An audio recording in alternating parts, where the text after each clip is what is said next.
तो पिछले वीडियो में हमने देखा कि एक इंसान का बिजनेस कितना वल्नरेबल हो सकता है। आज हम बात करते हैं, जब 2 या 3 लोग मिलकर बिजनेस शुरू करते हैं, हम ट्रस्ट को आइडेंटिफाई करता है या लॉ ट्रस्ट पे चलता है? नहीं, लॉ चलता है लॉ के प्रोविजंस के अकॉर्डिंग, अपने एक्ट के अकॉर्डिंग। तो इस पार्टनरशिप बिजनेस को हम समझते हैं कि कैसे लॉ इसको डिफाइन करता है।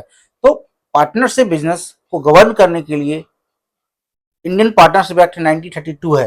इंडियन पार्टनरशिप एक्ट 1932 के अकॉर्डिंग पार्टनरशिप होती क्या है? इंडियन पार्टनरशिप एक्ट के अंदर सेक्शन 4 है जो डिफाइन करता है पार्टनरशिप को। तो partnership means relation between person who agree to share profit of a business carried on by all or anyone acting for all। इसका मतलब ये है कि यहां की कॉन्सेप्ट है कि म्यूचुअल एजेंसी, हर पार्टनर दूसरे का एजेंट है। तो आई होप आप सेक्शन 4 में पार्टनरशिप को कैसे डिफाइन किया गया वो समझ गए होंगे। अभी हम आते हैं इसकी एजेंसी प्रिंसिपल पे, जो पार्टनरशिप एक्ट के सेक्शन 18 में प्रेस्क्राइब किया हुआ है। तो एक पार्टनर का एक्ट फर्म को बाइंड करता है। अगर एक पार्टनर ने कोई रिस्की कॉन्ट्रैक्ट साइन किया है तो सब जिम्मेदार होंगे।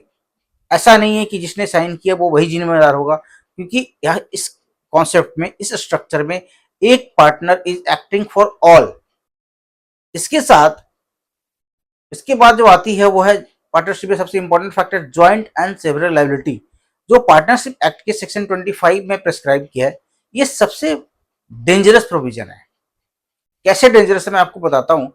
ज्वाइंट एंड सेवरल का मतलब कि अगर कोई क्रेडिटर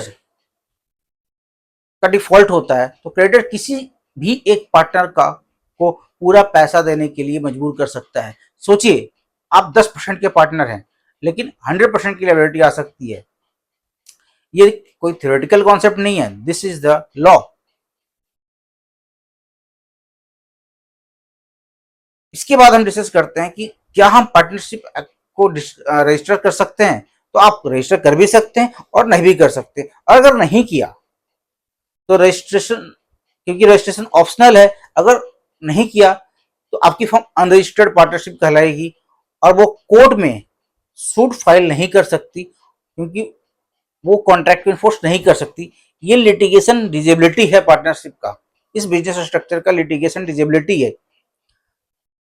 मतलब अगर आपने रजिस्टर करा लिया देन वेल एंड गुड, क्योंकि रजिस्ट्रेशन ऑप्शनल था। कुछ लोग इसको रजिस्टर करवाते हैं, कुछ लोग नहीं कराते हैं। तो नहीं कराते हैं वो कोर्ट में अपने कॉन्ट्रैक्ट को इन्फोर्स नहीं कर सकते। नेक्स्ट आता है डिजोल्यूशन। तो डिजोल्यूशन मतलब होता है कि कंपनी पार्टनरशिप को डिजोल्व कर सकते हैं क्या? तो पार्टनरशिप को डिजोल्व कर सकते हैं अगर किसी पार्टनर का डेथ हो जाता है और आपके पार्टनरशिप एग्रीमेंट में ऐसा कोई क्लॉज नहीं है कि आपके एक्सपायरी के बाद आपके लीगल हेयर्स या पार्टनर्स की एक्सपायरी उसके कोई लीगल हेयर्स आकर उसको ज्वाइन कर सकता है, उसको कंटिन्यू कर सकता है, तब तक पार्टनरशिप कर ही नहीं हो सकता। अगर किसी पार्टनर की डेथ होगी तो वही डिजोल्व हो जाता है, क्योंकि इस स्ट्रक्चर में पार्टनर इस फॉर्म को लीगल परपेचुअल सक्सेशन नहीं दिया गया है। मतलब ये ऑटोमेटिकली कंटिन्यू नहीं करता अनटिल और unless the same clause is incorporated in the partnership agreement. Next factor है टैक्सेशन। तो इनकम टैक्स फ्रेमवर्क के तहत पार्टनरशिप फर्म को 30% का टैक्स देना पड़ता है। तो जब इन हम सारे फैक्टर्स को कंसिडर करते हैं तो हमें यह पता लगता है कि पार्टनरशिप आसान है, फ्लेक्सिबल है, but at the same time it contains high liability.